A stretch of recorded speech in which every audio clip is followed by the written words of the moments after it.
Katie, can I briefly read from an email you sent me a couple days ago? I don't think this happened. Dear Jesse, definitely. the next time we record, can you please remind everyone it was my birthday? So they send me sweet, tasty birthday wishes and kisses, I hate you. which is phrased weird, but that's what you said. But yeah, happy birthday. You turned whatever you turned a couple days ago on the 18th, right? I did. I turned 43. And as you know, because you actually did text me, which was quite nice. Thank you for that. Well, that was a complete accident that I found out. I don't really go on Facebook anymore, but I happened to log in that day, and it said Katie Herzog's birthday. Sorry. You know, Facebook, it used to be this, this whole, you get like hundreds of people wishing you a happy birthday on Facebook. And now it's just like a few people that I went to high school with and some of my parents' friends. And I can't tell how much is Facebook versus my own diminishing social network. Both. It's really, it's probably both. But thank you. I had a nice birthday. I went and shoveled pig shit, which is, I think, what everybody should do for their 43rd birthday. Is this like a sex thing, or why'd you shovel pig shit? No, we did not fuck the pig. We shoveled it's just shoveled its shit. No, Jana is volunteering at an animal rescue, and so I joined her. I felt like I was like, I'm going to do something completely out of character today, and I'm going to spend my birthday doing acts of service. So the plan was to go and volunteer at this place where animals are kept. But the thing is, you're not allowed to take pictures of the animals and post them on social media because some of them are involved in court cases. Like they're witnesses. They're evidence. Yeah, they're witnesses. They're evidence basically. And so then it's like, what's the point? You know, I'm like here with a 1,000-pound pig and I can't even post a pic of it. Are they in the witness protection program? Fuck you, Jesse. It's terrible. It's okay. You can laugh. Yeah, but wait. So the whole point of like spending time with animals is to post it online, but you can't do that here. I can't do it. That's why I'm talking about it here. One more time. That was witness protection program. All right. We should, happy birthday. I hope it's a good year for you. I don't know what else to say. Something else happened. What's that? Okay. What so happened? the plan was to spend the entire day doing acts of service, but so we were going to do pig shit shovel in the morning and then spend the afternoon killing Scotch broom, which is this horrific plant that's taking over the West Coast. But in the middle of it, we went and took a walk on this beach, and the walk ended up just being much longer than we expected. But there's these like rock formations called nodules. It's like, I don't know. It's like if you picture you're on a beach and then there's like 1,000 butt plugs coming out of the rocks. That's kind of what like butt plugs of varying. 1,000. Yeah. I can picture 500. Okay, 1,000. But 1,000. It's a lot of, but like of varying sizes. And the land above the beach, I heard, is owned by Stephanie Myers of Twilight, yes. And so it's like high bank, so you can't see the house, but what I heard is that she owns this like compound that this beach is located on, so it's technically her property. And we were walking back and I think I saw her walking on the beach. Oh wow. I saw a woman who was like very like didn't make eye contact and she had a rich looking dog, like some kind of spaniel. Yeah. And then later we Googled her and I think it was her. Exciting day. Well, you should talk to her next time. Pig shit, celebrity sighting, didn't kill any Scotch broom, but honestly, what else could you ask for a 43rd birthday? So it's Scotch broom? Scotch broom, yeah. And do I want to go down there? This is going to be... No, okay. it's this noxious weed that is growing all over the West Coast. And fun fact, it was, from what I hear from my Scotch broom cleanup crew, it was introduced by Lady Bird Johnson. She was like trying to beautify the country and sent this shit all over the place, and now it's taking over. You have a Scotch broom cleanup crew, like friends? Well, no, it's like volunteers who also do this. This is okay. I'm learning too much about your life. We should just get back to the show. What are we talking about today? Okay, Jesse. So our main story today it's actually a love story. Oh. It's a corporate love story. Oh. But before we get to the main event, I have a couple of updates. First, one is about a legal case that we discussed in 2024. Tickle v. Giggle. Do you remember that?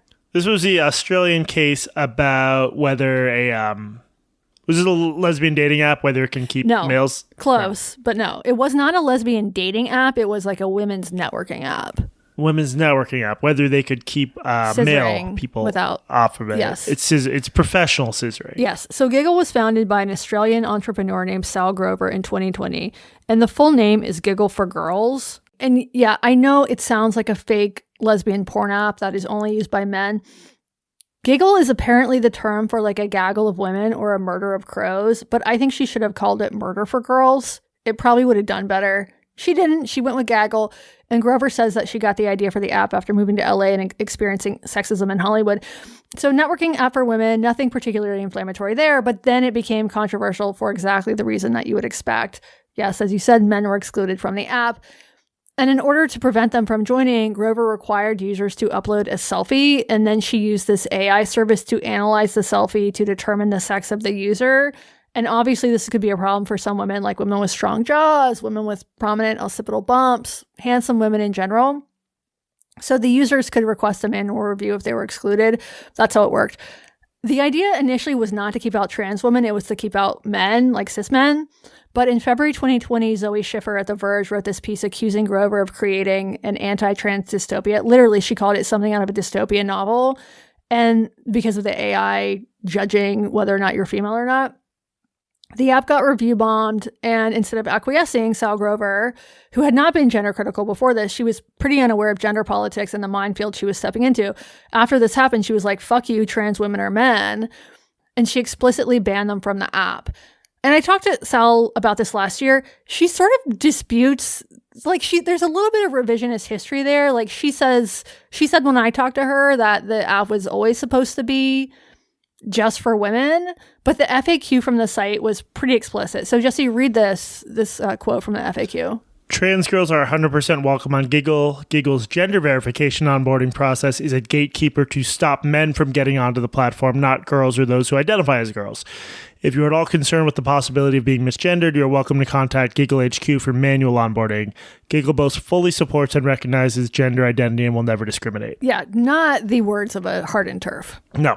So what I think happened is that after Sal got dragged online, it was this radicalizing experience and she was welcomed by TERFs, right? This is a common phenomenon. And one I think that any sort of activist should be more considerate of. You can literally bully people into the welcome arms of your political enemy. We can call it the law of Linehan, and I think there's some resistance to acknowledging that this actually happens on the part of some activist, but it happens. There's massive resistance, and they find it laughable because their view is that if you come to have the wrong views, it's because there's an evil demon in your soul that was always there. It's like I'm exaggerating really a little bit, but like, we've seen this a million times. We've seen a lot of people, I'm not calling this person crazy, but significantly crazier people go crazy in the wake of like cancellations.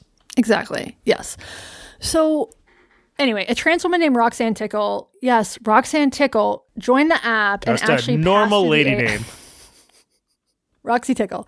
Passed through the AI screening. 7 months later, Grover was clearing things up, like cleaning up the app. She was kicking males off of the app, including not just trans women, but cis men, and she kicked Tickle off. Tickle then filed a complaint with the Australian Human Rights Commission.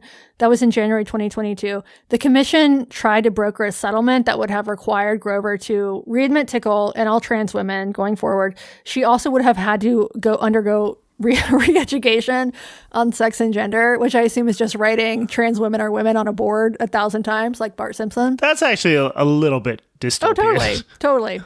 And she would also have to more aggressively moderate the app's content. Grover refused, and then Tickle got a $50,000 grant from a university in Australia and got pro bono legal help, and then took Grover to federal court seeking $200,000 in damages. One thing that Tickle claimed was that Grover's persistent misgendering, that's a quote, had caused constant anxiety and occasional suicide thoughts. Jesse, does it make you suicidal when I call you a little girl? No, I'm really into it actually, but that's a different story. So a university gave her a grant to sue. Yeah.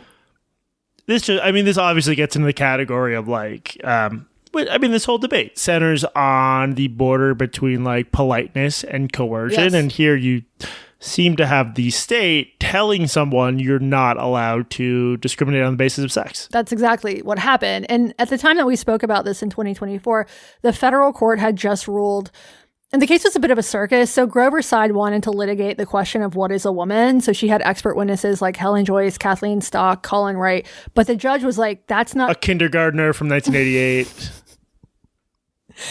Anyone over the age of 60.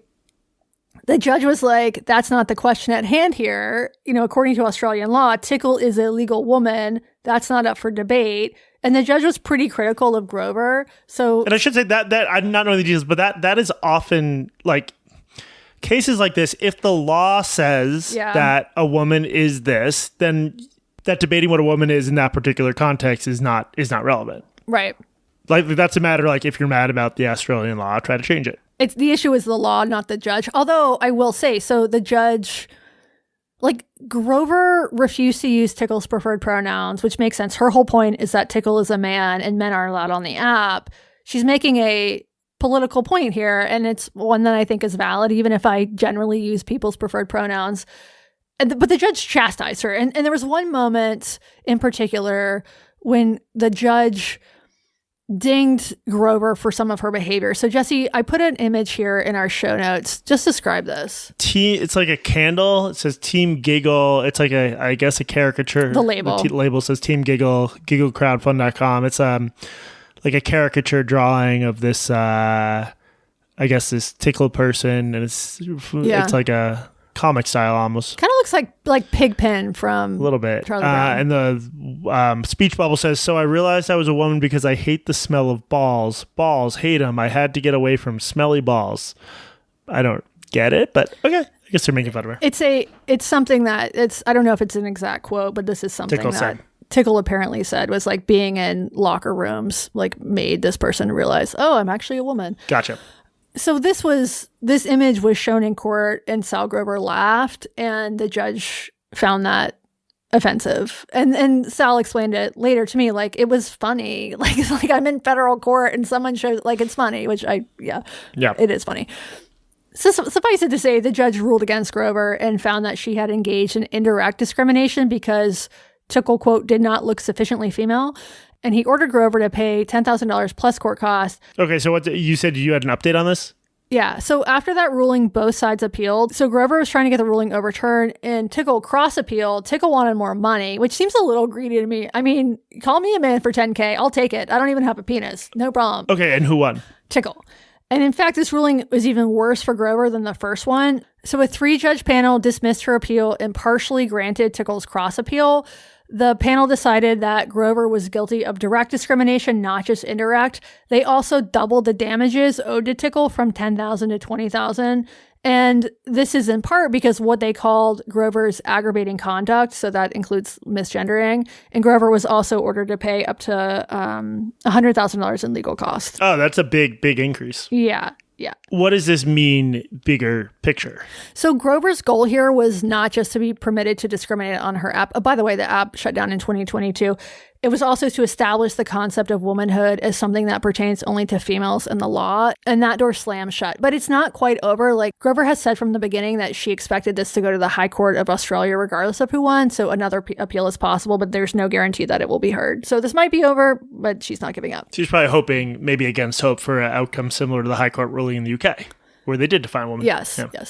Okay, next up, an update from Port Townsend, Washington, the subject of our last episode. Jesse, could you sum up Port Townsend for me for anyone who missed that episode? It's a place you took me. That is true. And it's on the water. It's like very pretty, like nice old Victorian houses.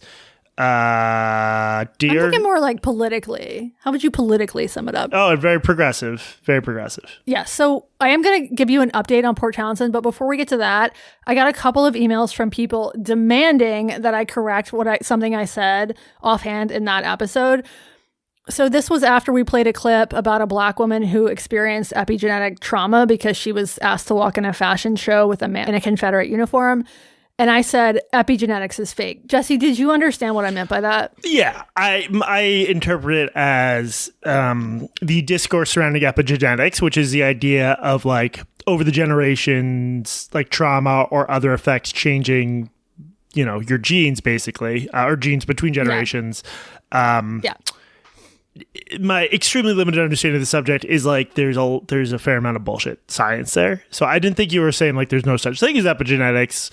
If that's how you phrased it, I would have just thought you were saying like it's exaggerated in many cases. And like, for example, saying if this woman said that caused me epigenetic trauma, that's sort of a silly thing for an individual to say because like, how do you know? What does that mean? Right. Yeah. I thought it was obvious what I was saying, but allow me to spell it out. But we have some very literal minded listeners, don't we? We do. So epigenetics in the molecular sense is basically how genes are expressed, and I won't pretend to understand the science. I do know this is a legitimate field of study. What is not legitimate is the Tumblr, TikTok redefinition of epigenetics, which is this idea that the trauma that your ancestors experienced generations ago explains why you don't have the spoons to make your own lunch and need to DoorDash every day. Right. I'm not saying that transgenerational trauma isn't real. If your parents were in the Holocaust, I'm pretty sure they're going to pass down some shit to you. Yeah, I think like a lot of these scientific claims are overstated. And it's also really hard to study what is people passing down behaviors versus what is genes versus, it's just tricky. We should maybe do a whole show on this at some point, but as far as I'm aware, there's some decent evidence that fetuses in utero during something like famine can show DNA effects later in life. The most famous study on this was a population that starved during the Dutch famine during World War II. What's much weaker is the evidence that those effects pass down to subsequent generations. And what is established is very different from the sort of pop science, the body keeps a score shit turned up to 11 that this particular woman was talking about. I thought what I was saying was obvious in that context, but apparently not. Yeah. Well, thank you for the update. That was like more of a non-correction correction. You were wrong. I wasn't wrong. You were wrong. We would like to correct the people who emailed us saying we were wrong for being wrong. But I do have a more important update. So after our show went out, for a second, I thought, maybe it's not a good idea for me to talk about Port Townsend, like don't shit where you pod. That's a very established rule, right? Yeah, everyone says that.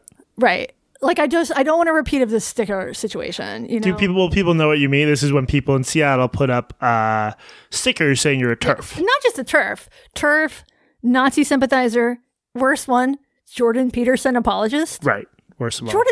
You are a Nazi sympathizer, technically. Yes, but Jordan Peterson apologist, come on. That's different. Yeah, that's way worse. Unfortunately, I will not be able to keep my mouth shut about Port Townsend because last weekend, after we put out the show, something else happened. What happened, Katie? So on Saturday, Port Townsend held the annual Roadie Festival, which does not celebrate dudes who move amps around, but rhododendrons. I personally find this odd. Like, there are rhododendrons here, but they're not everywhere.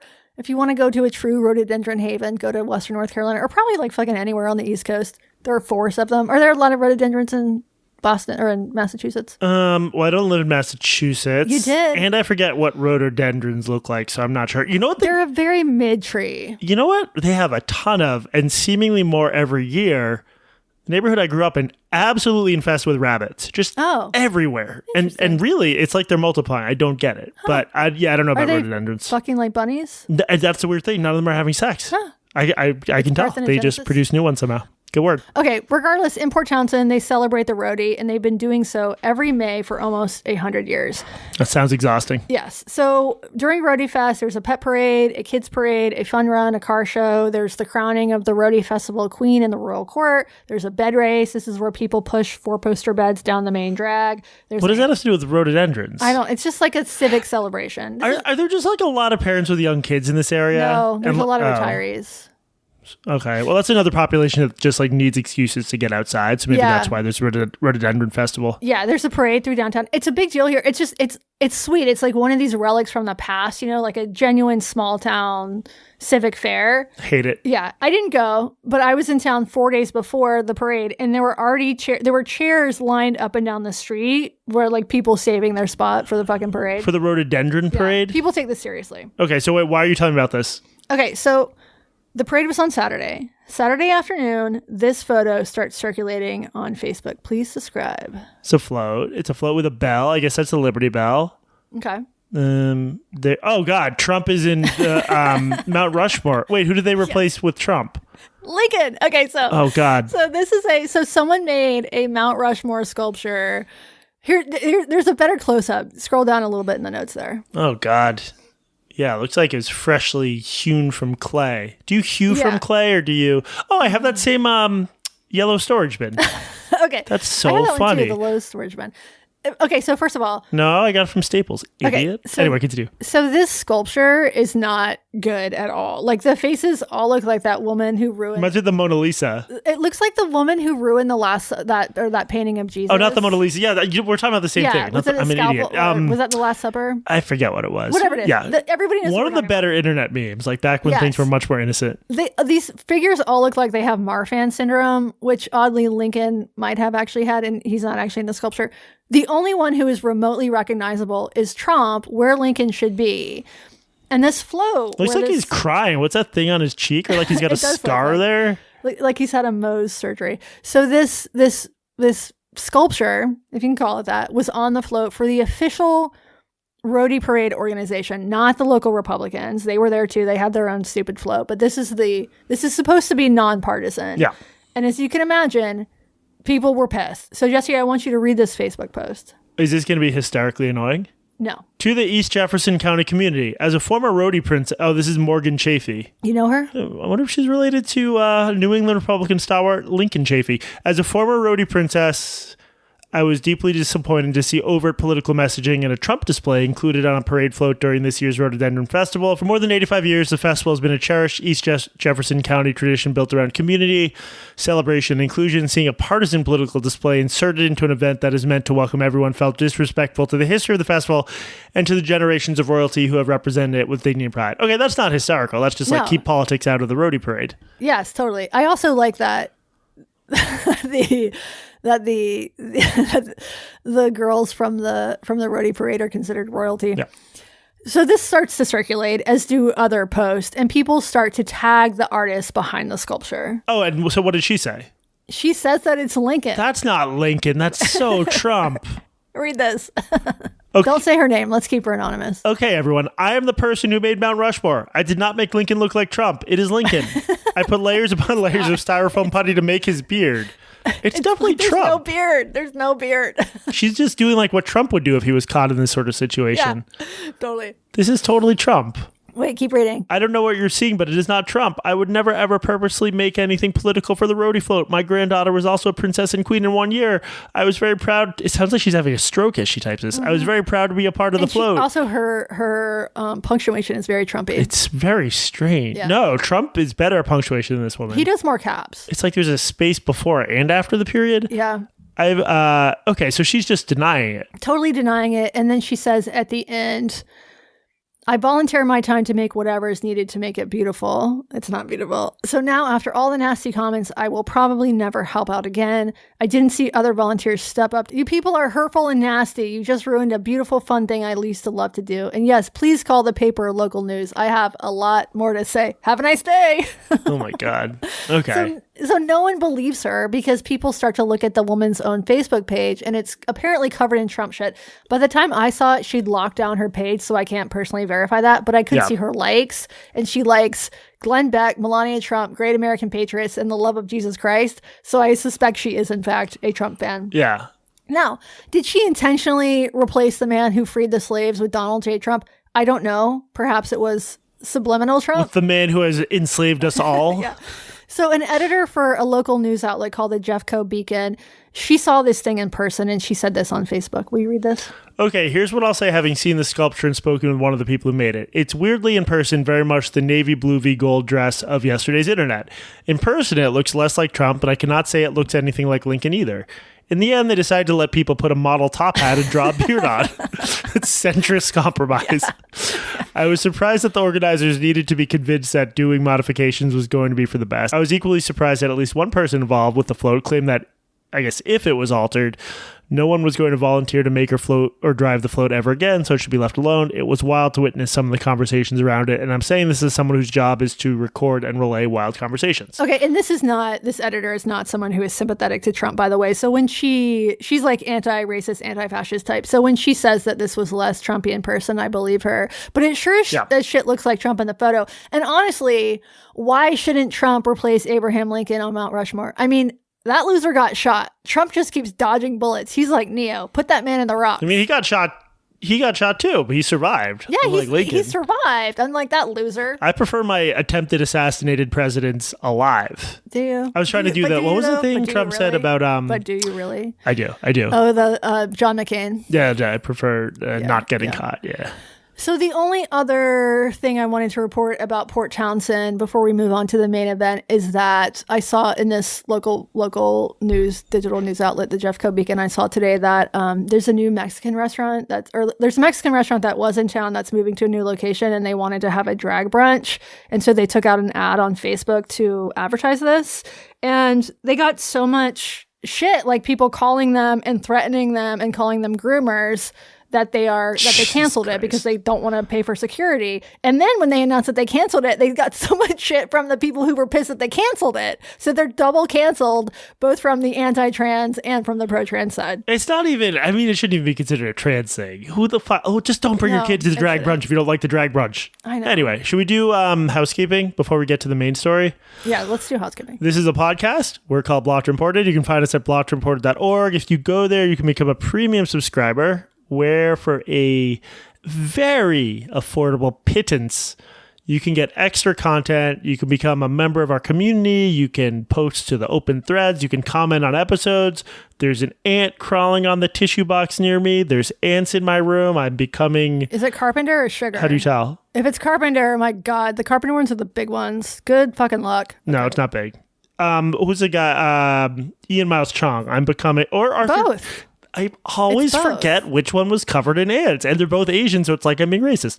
As I was saying, also rate and review us on Apple Podcasts. That's another good way to support us. And wish Katie a happy birthday. Don't. Yeah, do. Birthdays, look, everybody has one. I don't think that birthday should even be celebrated. You should, like, Mother's Day shouldn't exist, and Mother's Day should be your birthday. You know what I'm saying? Not really. Let's continue. Okay. I just opened up Facebook, and the first thing I saw is that, speaking of Port Townsend, they're going to do fucking rainbow crosswalks like 10 years too late, and they're doing them especially ugly. They're doing like the trans flag like within the rainbow crosswalk. I'm so sorry you're going through this. Hideous. Okay. Jesse, the rest of the show, we're talking about a love story, a corporate romance, to be exact, the biggest, buzziest love story since that ill-timed intra-office kiss at a Coldplay concert last summer, which, let that one be a lesson to us all, never, ever, ever publicly listen to Coldplay. Exactly. So when the story I'm going to tell you about first dropped, it was truly shocking. The story is that a former investment banker at JP Morgan was suing the company after being subjected to really hideous racial and sexual harassment. Allegedly. Yes, but that's not the shocking part. The shocking part was that the plaintiff was a man and his alleged abuser was a woman. Jesse, does this remind you of any other stories? I mean, it reminds me of our dynamic a little bit. I don't remember any other. Do you remember the story of Avital Ronell and Nimrod Reitman? Didn't we talk about this? I thought that we might have, like but it actually took ago? place like well before the podcast came out, so I don't think we did. Oh, this was the subject of a really long investigative piece? I'm just talking. I don't know if that's true. It was a very... Oh, this was the grad student. Yes. Okay, you tell. I don't remember. So this was in 2018. Height of Me Too. The story was wild. So basically, a star feminist professor at NYU was suspended without pay for a year after a Title IX investigation found that she sexually harassed her former graduate student. His name was Nimrod Reitman. Who names their child Nimrod, honestly? That's anti-Semitic. It's just, you're like begging your child to be gay, which he was. It really, is that a Jew name? Yeah. Anyway, the claim was that Avital Ronell harassed, assaulted, and stalked Reitman over the course of 3 years. According to the lawsuit, he filed a suit against her in New York University. According to the suit, she created a false romantic relationship between herself and Reitman by threat of, among other things, not allowing him to advance his PhD, asserted complete domination and control over his life. He said that she would kiss him and fondle him without consent. She made him sleep in her bed. She wrote him these bizarre emails calling him pet names. And the strangest part of all of this is that they were both gay. That was basically her defense, technical term, the Muff Diver defense. I'm too gay to have done it. Exactly.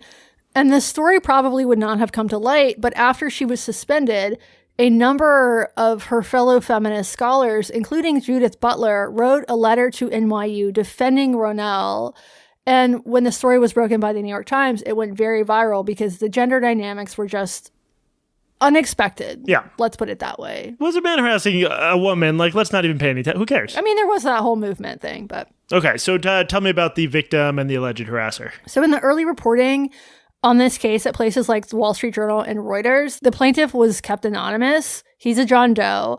But the woman who allegedly harassed him was not anonymous. Her name was Lorna Hajdini, a 37-year-old executive director in the leveraged finance division at JP Morgan. And I'm just going to call her Lorna because I will butcher her last name. This is not a sign of disrespect. I think you're in your head about this pronunciation thing. Hajdini, do you think that's right? Well, I'm worried because it does. I think it's there's only one real possible pronunciation in English. Hajdini. Hajdini? Oh, I guess it could be. Hajdini? Hajdini. Hajdini. I guess call her Lorna. You're right. She looks like Swedish. I'm going to call her Lorna. Hajdini, but she looks Swedish? Uh-huh. Maybe she's married to I'm going to Google her. It's also Lorna Hajdini. Regardless, she's worked for JP Morgan since around 2010, 2011, and by all accounts, there was no prior record of misconduct. Okay. And what's she accused of doing, other than having a weird last name? Let's start with harassment. So in the legal complaint, John Doe said that in May 2024, shortly after he started working at JP Morgan, Lorna dropped a pen near his desk, bent down, rubbed his leg, squeezed his calf, and said, quote, "Oh, did you play basketball in college? I love basketball players. They get me so wet." That could be construed as sexual. Jesse, you played church ball. Does that ever happen to you? Yeah, people are always just coming up and grabbing Squeezing my your calf. It's also so... Okay. I mean, that would be such a crazy thing to make up, but it would also be a crazy thing to say. I don't know. Okay. Yeah. Wetness is a theme of this alleged harassment. So it's a moist complaint? Yeah. So quoting from the complaint. Actually, Jesse, why don't you read this? Oh, God. Ms. Hajdini's sexual advances and threats soon became more explicit. On May 14, 2024, while departing work at the same time as plaintiff, Ms. Hajdini invited plaintiff to join her for a drink at a bar nearby. Plaintiff declined the invitation, citing the rain as an excuse. He was wet. There is wet stuff. Ms. Hajdini then asked plaintiff to join her in her Uber home, stating, "Come with me. I don't like the rain, but I do like getting wet." She's like, it's like a teenage boy trying out pickup lines for the first time. Don't laugh about this, Jesse. This is serious shit. All right, keep going. When plaintiff again declined, Ms. Hajdini became threatening. "You know I'm still your boss, and what I say goes here at JPMC. Trust me, I own you." It's so just explicit and menacing. It sounds made up. A few days later, according to this lawsuit, Lorna said, "If you don't fuck me soon, I'm going to ruin you. Never forget, I fucking own you," which is exactly what I say whenever you're late to record this podcast. John Doe also claimed that some of this harassment was racial in nature. So, Jesse, please read this passage from the complaint. This is about a party that Lorna hosted at a private club where she's a member. Throughout the evening, Ms. Hajdini repeatedly groped plaintiff's leg and groin under the table. She also licked and spit into her hands before... Why are you laughing? This is really serious. We didn't go through Me Too just for you to laugh at. She also licked and spit into her hands. Didn't just spit into her hands. She licked her hand. More noises. She also licked and spit into her hands before rubbing. It is funny how we laugh about it because the victim's a guy. I'm going to become a men's rights activist. She also licked and spit into her hands before rubbing plaintiff's neck, head, and legs. Plaintiff physically pushed away Ms. Hajdini's hands with her own, but she persisted while degrading him with a racial slur. "You want this executive director life? You want to get paid like me? You're going to need to earn it, my little Arab boy toy." Is that the slur, Arab? No, there's more slurs. Oh, Jesus. All right, don't worry, there's more. Please read. On May 21st, 2024, for example, Ms. Hajdini propositioned plaintiff for oral sex while at the office. "Birthday BJ for the brown boy? My little brown boy. Don't forget I own you. Don't fight it." Plaintiff ignored Ms. Hajdini's offer and continued with his work. Approximately 1 or 2 days later, Ms. Hajdini leaned over plaintiff's desk while he was working and said, "You smell so good, I really want to suck your long black cock right now." She then referenced Vist Raghavan and several other non-white senior leaders at JP Morgan and said, "This could be you one day, as long as you start pleasing me." It continues in a similar vein.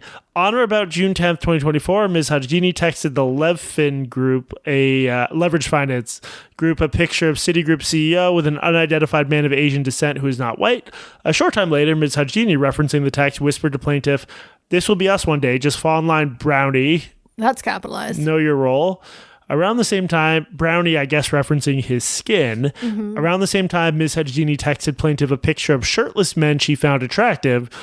She later told him, "The picture of those guys has me all wet and horny. I bet..." I can't say that word. You can. You have to. "I bet your quote. C-slur wife," Chink. it's an anti-Asian slur, Yeah. "can't suck dick like me." She was also big into nicknames. Is there more for me to read, or is that it? No, there's more.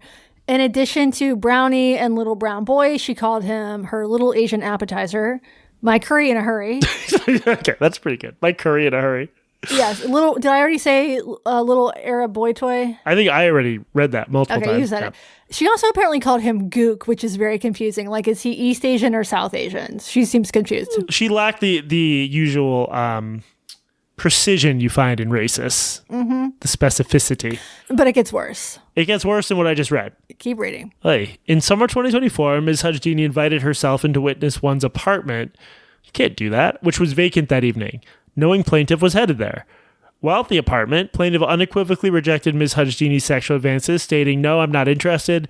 Ms. Hajjini made clear that refusal would negatively affect plaintiff's professional advancement at JP Morgan, telling him, "Do you want to get promoted at year end or not? Do you want a future at JP Morgan? It's that simple. I don't know why you're fighting this." Without waiting for plaintiff to respond, Ms. Hajjini removed her shirt, fondled her breasts, insulted plaintiff's wife. "I bet your little Asian fish head wife doesn't have these cannons." Cannons. This is also horribly written, even though it's supposedly her words, and then forcibly removed plaintiff's pants and performed oral sex on him. She just yanked him down, forcibly. took the cannons out. Yeah. It's like the first scene in Ace Ventura or something. Keep going. In a state of overwhelming distress, plaintiff continued to protest and began to cry. It's a Jordan Peterson moment. Ms. Hajjini responded with hostility, raising her voice to scold plaintiff for complaining. "Stop fucking crying. You think anyone would ever believe you? You're a fucking douchebag who thinks he's hot shit, but you can't even get your dick hard for me. What the fuck is this?" I'm having less fun reading this as we go. One more paragraph. Plaintiff pleaded with Ms. Hajjini, stating, "Please don't make me do this. I'm working my ass off and I'm exhausted. This isn't right. This is so wrong."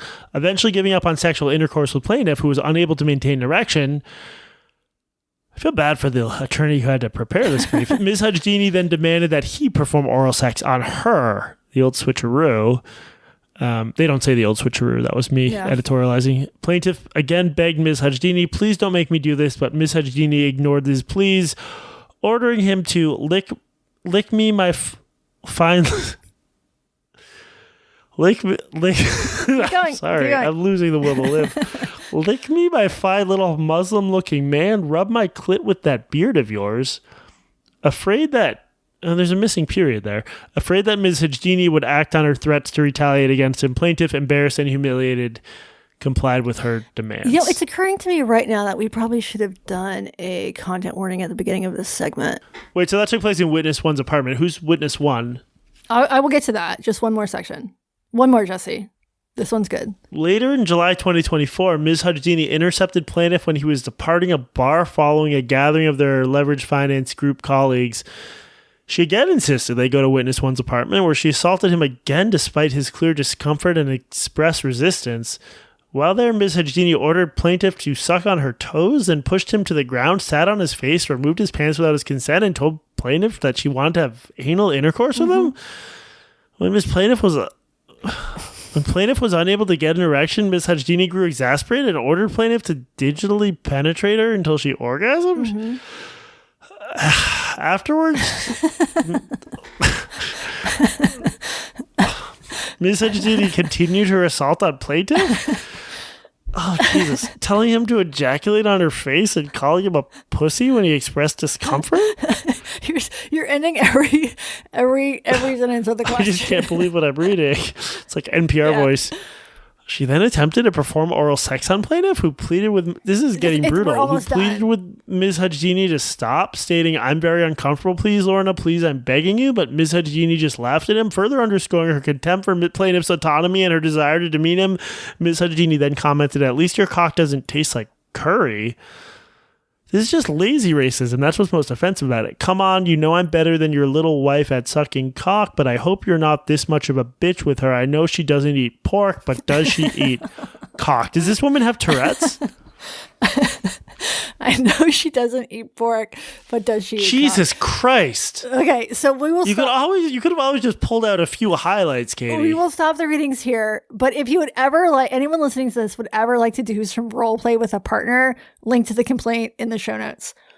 Other allegations included that Lorna drugged the John Doe with a cocktail of Viagra and Rohypnol. Jesus. That she forced him into a threesome. Who is this, Aham? Nice. And that she accessed his bank accounts to spy on him. Okay, and did he, I don't want to victim blame, but did he complain? Yes. So according to the lawsuit, he did, But let's just say JP Morgan could use a few thousand sessions with Robin DiAngelo. Not only did JP Morgan not protect him, according to the suit, John Doe claims to have repeatedly reported her up the chain, but that leadership gave him more and more assignments to, quote, keep that damn monkey busy so he keeps quiet. That was a quote from a VP, allegedly. Keep that damn monkey busy so he keeps... This is all... It's just like... It's cartoonish. A caricature of... it's cartoonish. Yeah, so I'm skeptical. Yeah, and there seems to be some big issues with leadership. So like one VP allegedly said this on Juneteenth, 2024. These darkies are allowed their own holiday now. I thought they already had MLK Day. How much more do they want? Equal rights. I will say darkies is capitalized there, so I'm not sure if it's racist or anti-racist. That sounds made up. So the suit, these were like the companies most desperate to show how woke they were over recent years. Yes. So the suit claims, although this is post-vibe shift. When everyone just went back to being as racist as they had been. Up. All right, that's over. Never mind. Slurs. Fire the HR department. So the suit claims that when John Doe finally plucked up the courage to report this behavior, he began... Despite being a little bitch. Yeah, he began receiving anonymous threatening phone calls attempting to scare him into silence. He claims that one caller said, "Just wait till you're back in New York, brown boy. You better stay away, snitch." Another caller allegedly threatened to report him and his family to ICE, and he was told, according to him, "You're a colored foreigner and look like a bloody terrorist, and people don't want you or your kind here." And that one is especially odd because Americans do not say bloody. Maybe it was at the London office. And he also says that he was placed on leave after he complained. So finally he sues. How did Lorna and the company respond to the lawsuit? So she denied all of it, said it didn't happen, said she'd never been to some of the locations where the events supposedly took place. JP Morgan offered John Doe $1 million payout, but they maintained that the claims were a, quote, complete fabrication. So they're just trying to pay him to go away. But John Doe rejected the offer, reportedly holding out for over $20 million, and his lawyer rejected the implication that his client was lying. So here's a quote in an email that his lawyer, Daniel Kaiser, sent to Reuters. "I will note that in my 30-plus year career as an employment litigator, I have never had an employer defendant make such a substantial offer if they truly believe the allegations to be a complete fabrication." I mean, that might be true, but there's $1 million is pocket change to this company. And just the hassle and discovery, and I mean, there's that, I don't find that compelling on its own. Right, and when there's a lawsuit like this, like, if there's $1 million settlement or whatever, like that doesn't necessarily that the company pays out $1 million. These companies have insurance, so it's the insurer who's going to be paying it out. I mean, this isn't to say that it's like they get off without cost. They pay, but it just, yeah, they make a calculus. It's also, I don't know how this is going to end up, but from the point of view, if John Doe was lying, he's playing like this very specific game of chicken, because if you work for a place like JP Morgan, $1 million, a lot of money, but it's not. It's not a crazy amount of money. And versus $20 million, and you will therefore, word will spread, you will be unemployable after this. So this is your one shot at a payday if he's making it up, which I don't know yet. It's also funny to read the very dry reporting at places like Reuters because they leave out all of the detail. All the good stuff? Yeah, like they say, in his lawsuit, Doe claimed Hajdini allegedly used her seniority to coerce him into non-consensual sex acts. He also alleged the leveraged finance team directed racial slurs at him. That's how they describe his boss force-feeding him Viagra and making him suck her toes while she called him Proud Boy. Thankfully, more colorful reporting followed at places like New York Post and the Daily Mail. Well, I'm guessing those tabloids leaned into the what's the word I'm looking for? The details. Well, no, I'm saying like they probably did to the spectacle element of it rather than showing compassion to the alleged victim. Yeah, so the Daily Mail published an article titled "Glamorous JP Morgan Exec Accused of Turning Married Male Broker into her office sex slave, Claims of Viagra Spiking and Litany of Obscene Forced Acts That Made Him Cry."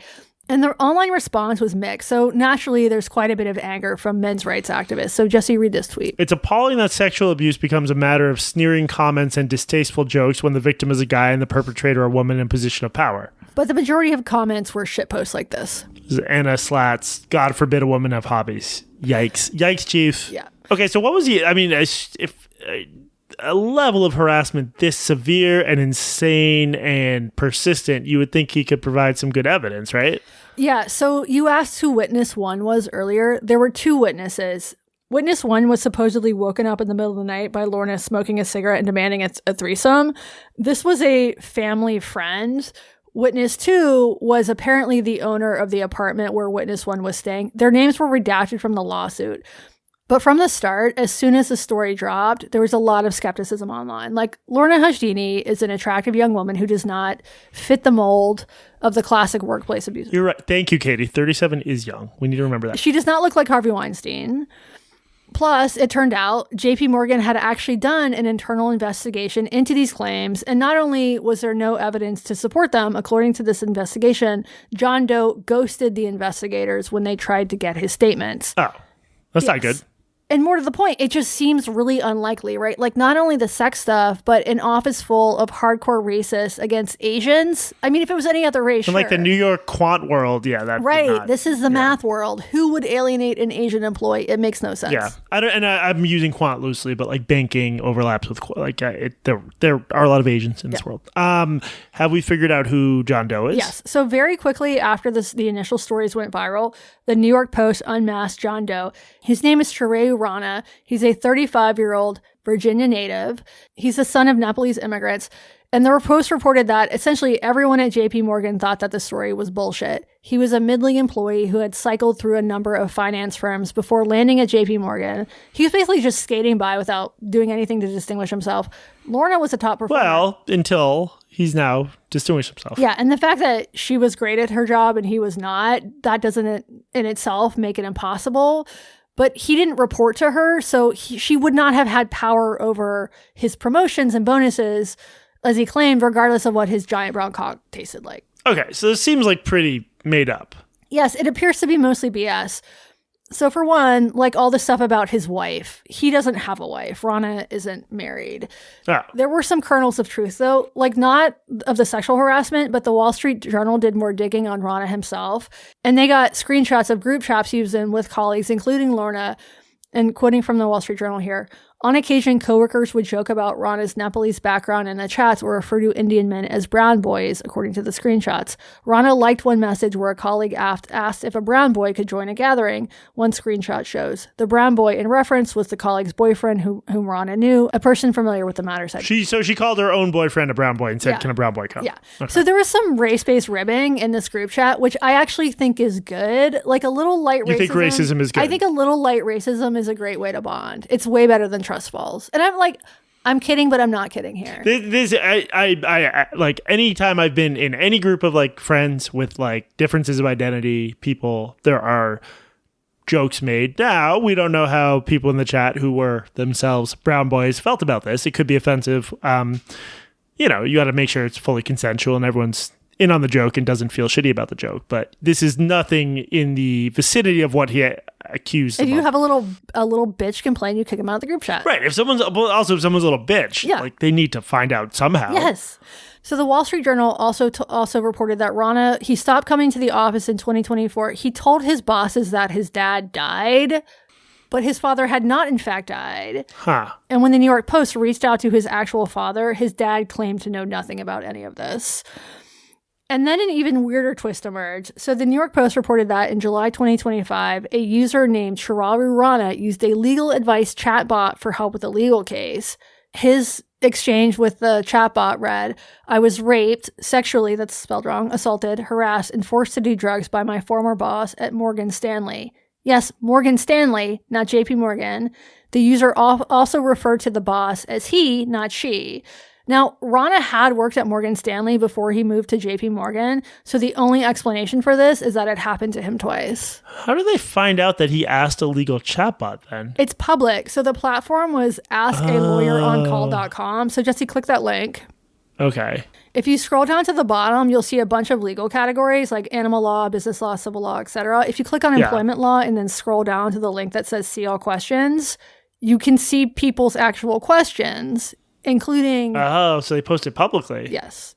Including That's not, names. Okay. Yes. Right. So very quickly, Rana became a laughingstock across the internet. And, normally I feel sorry for people who become the character of the day, but in this case, he did appear to fabricate incredibly serious and fucked up allegations against a woman and then try to shake down his former boss for $20 million. Yeah. So it's hard to feel bad for the guy, although I do think one underexplored possibility here is that the man is having a genuine mental health crisis, in which case he needs a doctor, not a lawyer. And I think the lawyer who represented him in this frivolous claim should be ashamed of himself. And this was a rare story that sort of united the internet because this guy was clearly such a dipshit.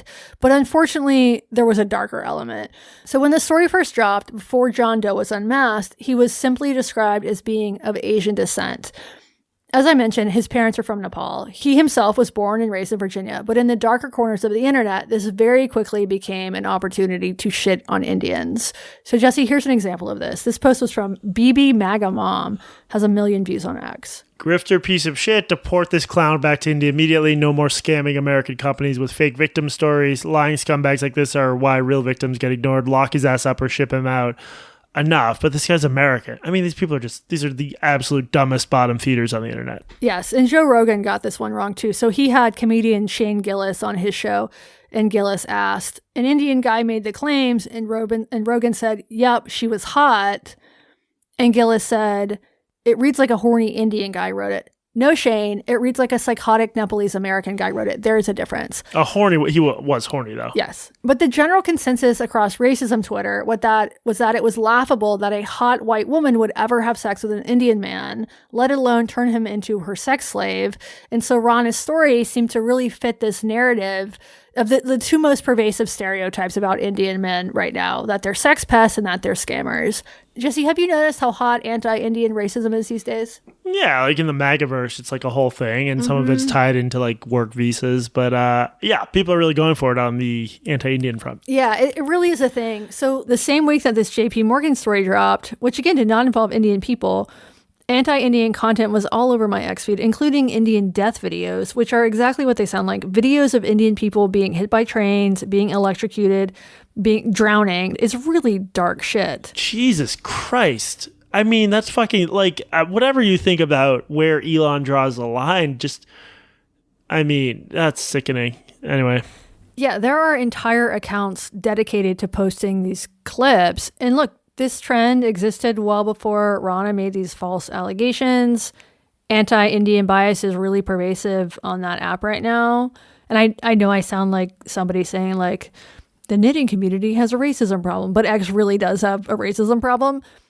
But there's also this real irony here that this guy makes up racist claims and inspires a wave of hardcore racism, directed really at a different ethnic group. Yeah. Yeah, so I'm very sorry to turn what should be a feel-good story about a bogus lawsuit into something depressing, but I do wonder if the JP Morgan story would have gotten as much traction if the main character didn't look Indian. And it might have, like, it's a great story regardless, but this gave people on X another reason to shit on an entire racial group, even though the guy involved was just a very dumb American, who is now, by the way, being sued for defamation by Lorna Hashdini. Not only is he American, but he did the most American thing of all, which is claim victimhood when he actually hadn't been victimized. Totally. Yeah. Well, that was what was that? That was, for a while, it was like funny, but in a way that made me feel extremely bad and dirty. Then it got dark. Now I just kind of want Indian food. Yeah. It is dinner time. Yeah. Well, thank you for that, Katie, I suppose. You're welcome, I suppose. This has been Blocked and Reported. As always, we are produced with help from Jessica the 80s Baby. Thank you for listening. Bye. Bye.